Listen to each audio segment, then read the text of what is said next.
जी नाजरीन, इंतजामिया की जानब से प्रिंटिंग प्रेसों की बंदिश के खिलाफ जो प्रिंटिंग एसोसिएशन मीर पर है वो सरापा एहतजाज है। इस वक्त चौक शहीदा में प्रिंटिंग एसोसिएशन की तरफ से एक जुलूस निकाला गया जिसकी क़यादत चौधरी मोहम्मद नईम साहब ताजना कर रहे हैं। इस वक्त तमाम तारजे जो है वो सरापा एहतजाज हैं। चौधरी मोहम्मद नईम साहब इस वक्त हमारे साथ मौजूद हैं, उनसे बात करते हैं कि इस हवाले से वो क्या कहते हैं। मैं ये कहता हूँ कि ये जो आज डीसी मीरपुर ने एक बिल्कुल जुल्म किया है, शब खून मारा है कि उसको पता था तो ये इन लोगों की गरीब लोगों की दुकानें बंद कराने की क्या ज़रूरत थी।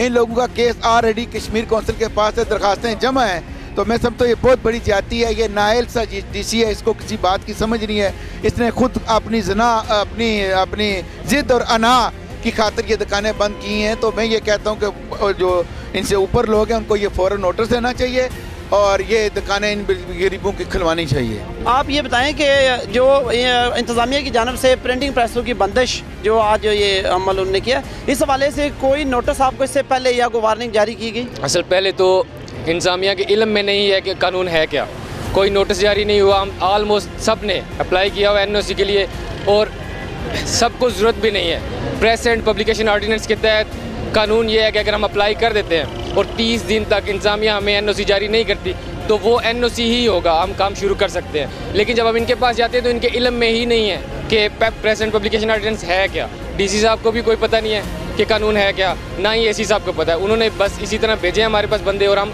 नमाज़ पढ़ने के लिए सारे गए हुए थे। 1 बजे का टाइम था, उन्होंने उसी टाइम आके कोई बंदा भी मालिक मौजूद नहीं था, उन्होंने प्रेस सील करना शुरू कर दी। जब हम DC साहब के पास गए उन्होंने कहा जी हमारे इख्तियार में नहीं है, कहीं और से मुझे ऑर्डर आया हो।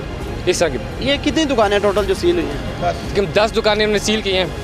हाँ जी, लेकिन वो 10 के 10 ऐसे लोग हैं जिन्होंने अप्लाई किया हुआ है और ये आज का नहीं अप्लाई किया, काफ़ी टाइम पहले का अप्लाई किया और कश्मीर कौंसिल में हमारे डॉक्यूमेंट्स पड़े हुए हैं। कश्मीर कौंसिल ने NOC जारी करना है और अगर कश्मीर कौंसिल नहीं करती तो उसमें हमारा कोई फॉल्ट नहीं है। और एक कानून आइंदा का लायामल क्या आपका अगर इस दौरान आपके मुतालबात तस्लीम नहीं किए जाते?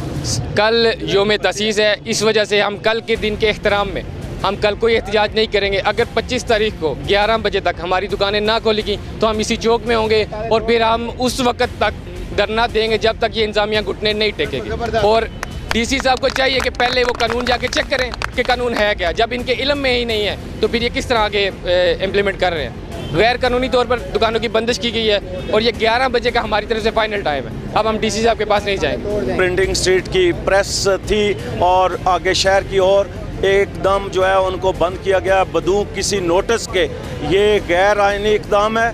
किसी को नौकरी से लैदा करना, उसके दफ्तर पर तालाबंदी करना हैं जी, वो जबकि किसी गैर कानूनी काम में मुलव्वस ना हो। जो नेशनल एक्शन है प्रोग्राम, उसमें ये नहीं आता कि पुरअमन शहरियों को जो है वो उनके कारोबार बंद कर दें, उनके जो बच्चों के साथ रोज़गार जो है लगे हुए हैं उनका जो है वो चूल्हा घर का ठंडा हो जाए। ये सरासर ज़्यादती है। अच्छे ममालिक तो जॉब क्रिएट करते हैं और आप जो है अच्छे भले जॉबों को जो है बंद कर रहे हैं। बाहर जाके आप वफूद भेजते हैं कि आके पाकिस्तान के अंदर इन्वेस्ट करो, लेकिन जिन लोगों ने इन्वेस्ट की है उनकी इन्वेस्ट को आप ख़त्म कर रहे हैं। अगर ये मसला फौरी तौर पर हल ना हुआ तो ये चिंगारी पूरे आज़ाद कश्मीर में फैल जाएगी। जी नाज़रीन, प्रिंटिंग एसोसिएशन मीरपुर जो है आज वो प्रेसों की बंदिश के खिलाफ सरापा एहतजाज थी। उनका यह कहना था कि 25 तारीख सुबह 11 बजे तक इन्होंने डेडलाइन दी है कि अगर जो इनकी प्रेसों की बंदिश है उसको वापस ना लिया गया